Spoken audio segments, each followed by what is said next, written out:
Hey, everybody. Sakshi Zion here. It's been a long time since I left you without a dope beat to step to. I know it's been a minute since I did these Millionaire from Nazareth videos, but we are back with video number 5, and we are reading this incredible book, The Millionaire from Nazareth by Catherine Ponder. His prosperity secrets for you, speaking about the true prosperity teachings of Jesus Christ, or better known as, well, I like to call him Yeshua. Within my circle, we call him Yeshua.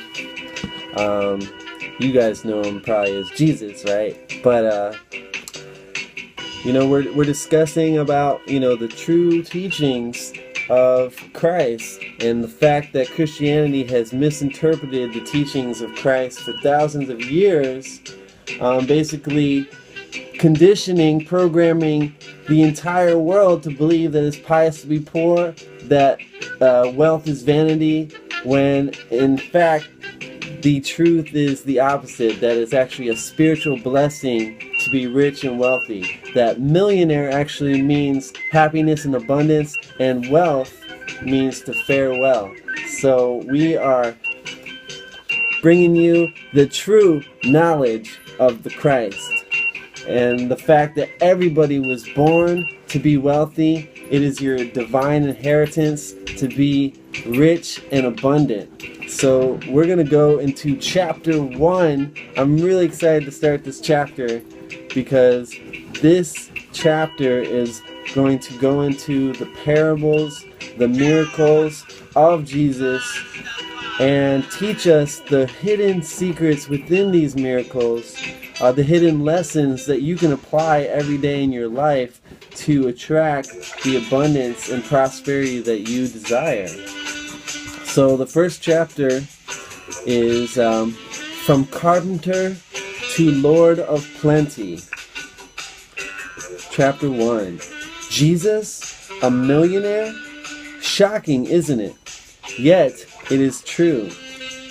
That humble carpenter from Nazareth became Lord of Plenty. What may seem even more shocking is that you can become Lord of Plenty too. The Christ nature in Jesus symbolizes the divinity that is within you, which is never poor.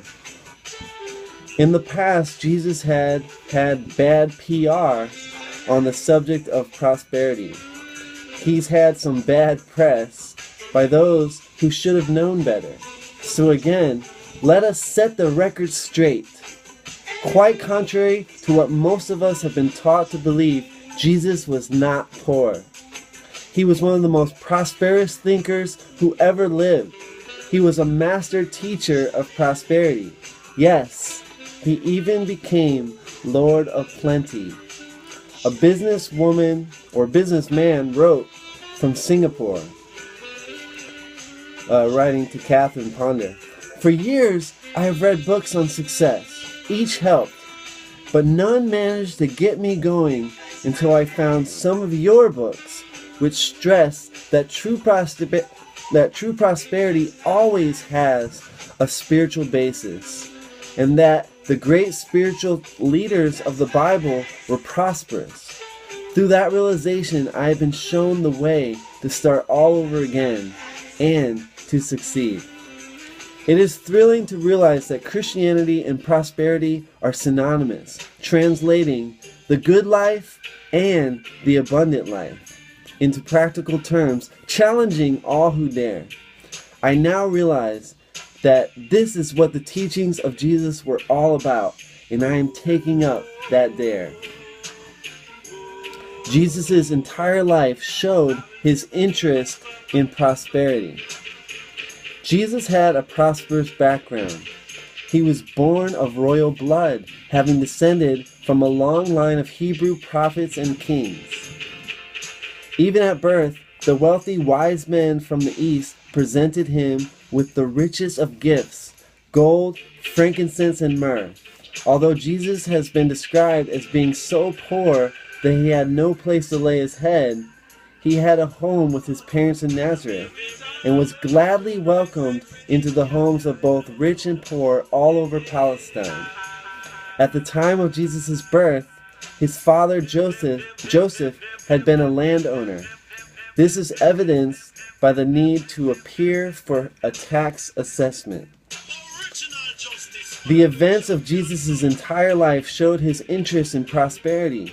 Early in his ministry, Jesus received the anointing of the Holy Spirit. This symbolized his receiving the fullness of a rich and loving Father, or a consciousness of divine abundance. John 1:33. Jesus obviously had nothing against money because he unhesitatingly called Matthew, a tax collector, to be one of his disciples.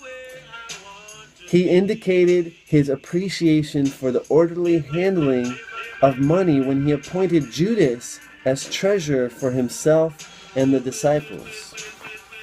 Furthermore, he did not hesitate to use his deeper powers to promote earthly prosperity. He had no qualms about using the mental and spiritual laws of prosperity to produce an abundance of food to feed the 5,000 in a desert place. See chapter 6. He willingly supported the 12 who traveled with him from day to day. Imagine the payroll that would represent today. When the Roman government inquired as to his tax status, Jesus willingly paid taxes with money from the fish's mouth, a further sign of his acceptance of prosperity as his divine right. He believed that prosperity was a blessing which was available to all mankind, as indicated in his famous line from the Lord's Prayer. "Give us this day our daily bread, and forgive us our debts, as we also forgive our debtors." Matthew 6:11 and 12. This statement is so powerful. It is the prosperity prayer within his prayer. This statement is still a powerful prosperity prayer. The teachings of Jesus are filled with prosperity formulas. When he declared in the Beatitudes, "Blessed are the poor in spirit, for theirs is the kingdom of heaven," Matthew 5:3, he was not approving poverty as a spiritual virtue, as has so often been implied. By poor in spirit, he meant free from egotism, pride, and all the attitudes of mind that keep one from being humble and receptive to divine ideas and their consequent blessings. One of Jesus' most popular parables was the prosperity parable, in which the prodigal son spent his substance in riotous living in a far country. Nevertheless, he was welcomed home by a loving father, who clothed him with the best robe, placed an elegant ring on his finger, valuable shoes on his feet, and fed him the abundance of the fatted calf. Those acts contain important prosperity symbolism. One of the first steps in the attainment of prosperity is to have the right attitude of mind and heart toward worldly wealth. Jesus had nothing against luxurious living. He dined on occasion with those of wealth. Such social events included dining with the well-to-do Pharisees, who were considered the religiously educated of his time. Luke 11:37, 14:1.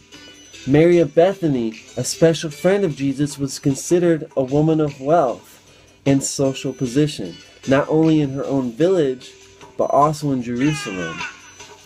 While dining with Mary and her family, Jesus allowed his feet, symbolizing his expanding understanding of the material world, to be anointed with precious oils. This gracious act was not only literally a rich gift from his hostess, but also a symbol of the prosperity consciousness that was being poured out upon him. John 12. Jesus even invited himself to dine at the home of the controversial Zacchaeus, who amassed a fortune as head tax collector in the important road center to Jericho. During Jesus' visit to his affluent home, Zacchaeus was converted. Luke 19. This symbolized a conversion from a material consciousness of prosperity to a spiritual one. Jesus was sometimes addressed as rabbi. This was a term of respect denoting knowledge, prestige, and wealth. As pointed out in my other books, The Millionaire Moses and The Millionaire Joshua, the priests of the Old Testament became millionaires. The instructions given Moses by Jehovah were that the priestly tribe of Levi would not receive any of the rich promised land as had the other tribes of Israel. Instead, they received all of the tithes from all of the promised land. In turn, they gave a tithe of all the tithes they received, known as a heave offering, for the support of the places of worship. Their private wealth was then passed on within the priestly tribe of Levi from generation to generation. In New Testament times, the rabbis were still considered to be among the wealthy class. Jesus' seamless robe was regarded as so valuable that the Roman soldiers cast lots for it on the cross. After his crucifixion, the scriptures say it was a rich man, the affluent Joseph of Arimathea, who begged Pilate for Jesus' body. He wrapped it in expensive linen cloth and buried it in his own elaborate tomb. Matthew 27:57-60. So you see, my friends, you see so many implications here that Jesus was entirely wealthy, that the people around him were wealthy, that he dined with wealthy people, that he saw nothing wrong with being luxurious and wealthy as long as it was used in the proper way. He converted Zacchaeus, a very wealthy man, into one of his followers, symbolizing a conversion from material consciousness to a spiritual one on the matter of prosperity.